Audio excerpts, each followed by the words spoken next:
To have a surname Hopper was also not great. Some called her Grass, linking it to a grasshopper. Others changed it to Hopeless, which her teacher often called her, which made Anna even sadder. Every year, after hop picking when she returned to school, her hands were always stained yellow, and her clothes smelt strongly of hops. The children made up a rhyme which they often sang when they saw her. In her home, she had a red toothbrush and a red dinner and tea set. Of course, her favorite foods were red, for example red meat, lobsters, carrots, peppers, chilies, red beans, cherries, raspberries, strawberries and their jams.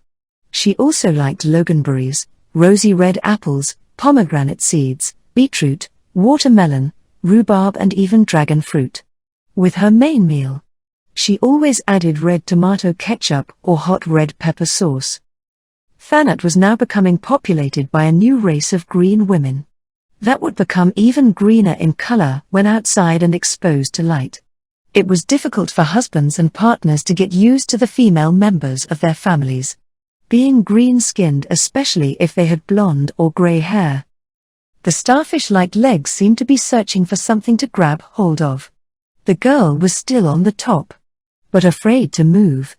She still had the 20-foot snake wrapped around her body. The ringmaster shouted, the only one of its kind in the world, referring to the elephant.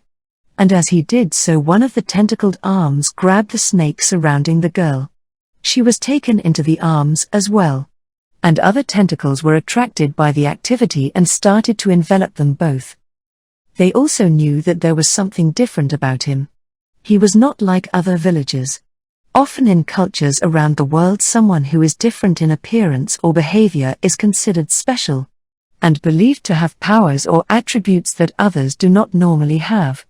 This was so with Thomas. Thomas had learned the signs from nature. He could say when storms were coming, and seemed able to predict danger, and solve people's problems.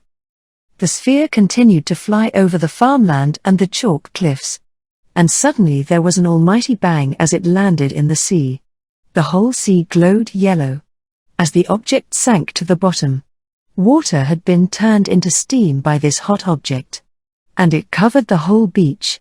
Patrick could smell the sulphurous fumes and looked out from his cave, but all was quiet again. One of the girls called Polly Flinders saw Paddy with the fish, and took it home to cook it for him.